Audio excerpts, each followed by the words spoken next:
18ാം ലോക്സഭയുടെ ആദ്യ സമ്മേളനം തന്നെ സംഭവബഹുലമായിരുന്നു. 24-ാം തീയതി, ജൂൺ മാസം 24-ാം തീയതി തുടങ്ങിയ സമ്മേളനത്തിൽ ഏറ്റവും വലിയ പ്രത്യേകത എന്ന് പറയുന്നത് പ്രതിപക്ഷത്തിന്റെ സ്വരം 10 വർഷത്തിന് ശേഷം ഏറെ മുഴങ്ങിക്കേട്ട ദിനമായിരുന്നു 24-ാം തീയതി. മാത്രമല്ല, ഭരണഘടനയുടെ പ്രതികൾ, കോപ്പികൾ കയ്യിലേന്തിയാണ് പ്രതിപക്ഷ അംഗങ്ങൾ, ഇന്ത്യ മുന്നണിയിലെ അംഗങ്ങൾ സത്യപ്രതിജ്ഞ ചടങ്ങിന് വേണ്ടി എത്തിയത്. അപ്പൊ ഇത് ഒരുപിടി സൂചനകളാണ് ഈ പറയുന്ന 24-ാം തീയതിയിലെ 1ാം സമ്മേളനം ഒരുപക്ഷെ ഇന്ത്യയിലെ ഈ രാഷ്ട്രീയം നോക്കിക്കാണുന്ന ആളുകൾക്ക് മുമ്പിൽ സമർപ്പിക്കുന്നത്.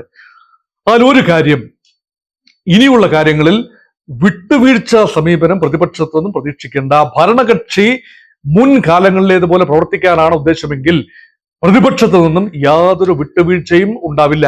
ഓർക്കണം, കഴിഞ്ഞ പ്രാവശ്യം 150-ൽ പരം പ്രതിപക്ഷ എംപിമാരെ സസ്പെൻഡ് ചെയ്തുകൊണ്ട് ലോക്സഭ നടത്തുന്ന അവസാന പാത നമ്മൾ കണ്ടു. ഇനിയിപ്പോ അങ്ങനെ സംഭവിക്കാനുള്ള സാധ്യത കുറവാണ്. ഓരോ വിഷയവും കണിശമായി സഭയിൽ ഉന്നയിച്ച് മുന്നേറാനാണ് ഒരുപക്ഷെ പ്രതിപക്ഷത്തിന്റെ ശ്രമം. അപ്പൊ സത്യപ്രതിജ്ഞാ ചടങ്ങ് ഒരു സൂചനയാണ് എങ്കിൽ ഭരണപക്ഷത്തെ എല്ലാ മന്ത്രിമാരെയും ഒരുപോലെ ബഹുമാനിക്കും എന്ന സൂചന ലഭിക്കുന്നില്ല. ശ്രീ നരേന്ദ്രമോദി പ്രധാനമന്ത്രി എന്ന നിലയിലല്ല, അംഗമെന്ന നിലയിൽ സത്യപ്രതിജ്ഞ ചെയ്തപ്പോഴും, ആഭ്യന്തരമന്ത്രി അമിത്ഷാ സത്യപ്രതിജ്ഞയ്ക്ക് വേണ്ടി കടന്നു വന്നപ്പോഴും പ്രതിപക്ഷത്തു നിന്നും ഉയർന്ന ശബ്ദങ്ങൾ, ശബ്ദ കോലാഹലങ്ങൾ ഒരു സൂചനയാണ്. അതേപോലെ മറ്റൊരു സൂചനയാണ് ഭരണപക്ഷത്തെ സമുന്നത നേതാക്കളായ മന്ത്രിമാരായ നിതിൻ ഗഡ്കരിയും അതുപോലെ മധ്യപ്രദേശിൽ നിന്നുള്ള മുൻ മുഖ്യമന്ത്രി ശിവരാജ് സിംഗ് ചൗഹാനും എംപിമാരായി പ്രതിജ്ഞ ചെയ്യാനായി കടന്നു വന്നപ്പോൾ പ്രതിപക്ഷം അവരെ ഹർഷാരവം മുഴക്കിയാണ് സ്വാഗതം ചെയ്തത്. അപ്പൊ ഭരണപക്ഷത്തോടൊപ്പം തന്നെ പ്രതിപക്ഷവും ഈ 2 മന്ത്രിമാരുടെ വരവിനെ സ്വാഗതം ചെയ്യുന്നത് ഒരു സൂചനയാണ്. ഭരണഘടനാ തത്വങ്ങൾ കാറ്റിൽ പറത്തിയ ട്രാക്ക് റെക്കോർഡ് ഉണ്ട് എന്ന് അവർ വിശ്വസിക്കുന്ന ചില ആളുകൾ അവരെ അംഗീകരിക്കില്ല, അല്ലെങ്കിൽ അവരോടൊരു തണുത്ത സമീപനമായിരിക്കും, വിട്ടുവീഴ്ച ഉണ്ടാവില്ല. അതേസമയം നിതിൻ ഗഡ്കരിയെ കുറിച്ചും ഈ മധ്യപ്രദേശിലെ മുൻ മുഖ്യമന്ത്രി ശിവരാജ് സിംഗ് ചൗഹാനെ കുറിച്ചും പ്രതിപക്ഷത്തിന് മെച്ചപ്പെട്ട ഒരു കാഴ്ചപ്പാടാണുള്ളത്.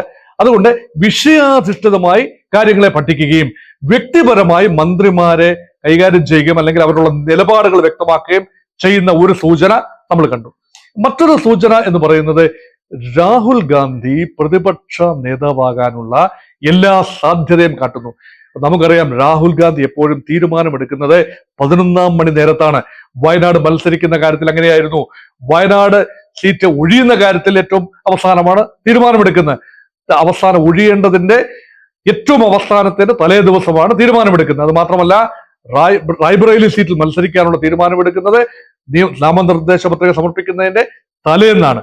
അങ്ങനെ ഏറ്റവും അവസാനം തീരുമാനം എടുക്കുന്ന രാഹുൽ ഗാന്ധിയുടെ പതിവ് തെറ്റുന്നില്ല. ഇവിടെ പ്രതിപക്ഷ മുന്നണിയിലെ സഖ്യകക്ഷികൾ തമ്മിൽ, ഇന്ത്യ മുന്നണിയിലെ ഘടകകക്ഷികൾ തമ്മിൽ ഏതാണ്ട് ഒരു ഐക്യമുണ്ട് എന്നാണ് പൊതുനിരീക്ഷണം. അതനുസരിച്ച് രാഹുൽ ഗാന്ധി പ്രതിപക്ഷ നേതാവാകുന്നതിൽ ഒരു തർക്കമുണ്ട് എന്ന് തോന്നുന്നില്ല ഇപ്പോൾ കാണുന്നത്. പക്ഷെ അത് ആ തീരുമാനമാകുന്ന നിമിഷം വരെ അത് നിഗൂഢതയിൽ നിലനിർത്താനുള്ള കോൺഗ്രസ് പാർട്ടിയുടെയും രാഹുൽ ഗാന്ധിയുടെ തന്നെയും തീരുമാനം തീർച്ചയായും ഭരണപക്ഷത്തിന് ഒരു നേട്ടം തന്നെയാണ്. കാരണം ഭരണപക്ഷം പറയുന്നു, ഇതാ ഞങ്ങളുടെ പ്രധാനമന്ത്രി ശ്രീ നരേന്ദ്രമോദി, നിങ്ങൾക്ക് ചൂണ്ടിക്കാണാൻ ഒരു പ്രതിപക്ഷ നേതാവുണ്ടോ എന്ന ചോദ്യത്തിന് മുന്നിൽ ഈ നിമിഷം വരെ, അടുത്ത നിമിഷം ചിലപ്പോൾ മാറാം, ഈ നിമിഷം വരെ ഇന്ത്യ മുന്നണിക്ക് തലകുനിക്കേണ്ടി വരുന്നു. അത് മറ്റൊരു കാര്യം. മാത്രമല്ല, ഇപ്പോൾ ഏകദേശ ധാരണയായിരിക്കുന്നു പ്രതിപക്ഷത്തെ ഇഷ്ടംപോലെ കക്ഷികളുണ്ട്. 30-ലധികം കക്ഷികളാണ് പ്രതിപക്ഷത്തെ. അത് ചെറുതും വലുതുമായ കക്ഷികൾ. അതിൽ 20-ൽ പരം കക്ഷികൾക്ക് ലോക്സഭയിൽ പ്രാതിനിധ്യവുമുണ്ട്. ഈ കക്ഷികളുടെ ഫ്ലോർ മാനേജ്മെന്റ് വളരെ പ്രധാനപ്പെട്ട കാര്യമാണ്. ഫ്ലോർ മാനേജ്മെന്റ് നടക്കണമെങ്കിൽ ഒരു ധാരണ ഉണ്ടാകണം. ആരൊക്കെയാണ് സംസാരിക്കേണ്ടത്, എത്ര സമയമാണ് അലോട്ട് ചെയ്യേണ്ടത്, ഇതിനു മുമ്പിൽ ഒരു ധാരണ ഉണ്ടാകണം. അതുകൊണ്ട് ഓരോ ദിവസവും അവർ ഉന്നയിക്കേണ്ട വിഷയം, എടുക്കേണ്ട സമയം, അതേക്കുറിച്ചെല്ലാം ധാരണ ഉണ്ടാകാൻ വേണ്ടി എല്ലാ ദിവസവും പാർലമെന്റ് സമ്മേളിക്കുന്ന ലോക്സഭാ സമ്മേളനത്തിന്റെ തൊട്ടു മുൻപ് ഈ കോൺഗ്രസ് പ്രസിഡന്റ് മല്ലികാർജുൻ ഖാർഗെയുടെ നേതൃത്വത്തിൽ ഇന്ത്യ മുന്നണിയിലെ എല്ലാ കക്ഷി നേതാക്കളും ഒരുമിച്ച് വന്ന് കാര്യങ്ങൾ ചർച്ച ചെയ്യുന്ന ഒരു പുതിയ തുടക്കം കഴിഞ്ഞ ദിവസം കുറിച്ചു. അത് മാത്രമല്ല, ഗാന്ധി പ്രതിമയുടെ മുന്നിൽ നിന്നും അന്നത്തെ ഗാന്ധി പ്രതിമ അത് മാറ്റി ആ പഴയ പാർലമെന്റിന്റെ ഗാന്ധി പ്രതിമയുടെ മുന്നിൽ നിന്നും ഒരു പ്രൊസഷനായിട്ടാണ് ഇന്നലെ പാർലമെന്റിലേക്ക് കടന്നു വന്നത്. അപ്പൊ ചുരുക്കത്തിൽ ഇന്ത്യ മുന്നണി പൊതുവെ സഭയ്ക്കുള്ളിലും പുറത്തും കുറച്ചുകൂടി കൺസോളിഡേഷൻ കാട്ടുന്ന ഒരു കാഴ്ച നമ്മൾ കാണുന്നു. അതുകൊണ്ട് തന്നെ ഈ വരാനിരിക്കുന്ന ദിവസങ്ങളിൽ ഉഗ്രമായ വിഷയങ്ങൾ, നീറ്റ് പരീക്ഷയുമായി ബന്ധപ്പെട്ട ക്രമക്കേട് വിവാദം അത് വളരെ ഉച്ചത്തിൽ ഉന്നയിക്കാനുള്ള സാധ്യത കാണുന്നുണ്ട്. അത് മാത്രമല്ല മറ്റേ ട്രെയിൻ അപകടം, ഒരുപക്ഷെ അശ്വിനി വൈഷ്ണവ് എന്ന റെയിൽവേ മന്ത്രിയുടെ രാജി ഉൾപ്പെടെ, ധർമ്മേന്ദ്ര പ്രധാൻ എന്ന വിദ്യാഭ്യാസ മന്ത്രിയുടെ രാജി ഉൾപ്പെടെ ആവശ്യപ്പെട്ടുകൊണ്ടുള്ള പ്രക്ഷോഭങ്ങളിലേക്ക് പ്രതിപക്ഷം നീങ്ങുന്നത് കാണാം. 234 അംഗങ്ങളുള്ള പ്രതിപക്ഷം തീർച്ചയായും അതിശക്തമായ പ്രതിപക്ഷമാണ്. കഴിഞ്ഞ പ്രാവശ്യത്തെ പ്രതിപക്ഷത്തെക്കാൾ അത് യോജിച്ച പ്രതിപക്ഷവുമായിരുന്നില്ല. പല വഴി അങ്ങോട്ടും ഇങ്ങോട്ടും വലിക്കുന്ന പ്രതിപക്ഷത്തിൽ നിന്നും വ്യക്തമായ കോർഡിനേഷനുള്ള ഒരു പ്രതിപക്ഷത്തെ ഇപ്രാവശ്യം ഇന്നലെ ദിവസം, അതായത് 24-ാം തീയതി ദിവസം കാണാനുണ്ടായി. പക്ഷെ അത് തുടരുമോ? പ്രതിപക്ഷ റാങ്കുകളിൽ വിള്ളൽ വീഴുമോ? അതിന് BJPയുടെ തന്ത്രങ്ങൾ എന്തെല്ലാമാണ് അത് ഇനിയുള്ള ദിവസങ്ങളിൽ കാണാം.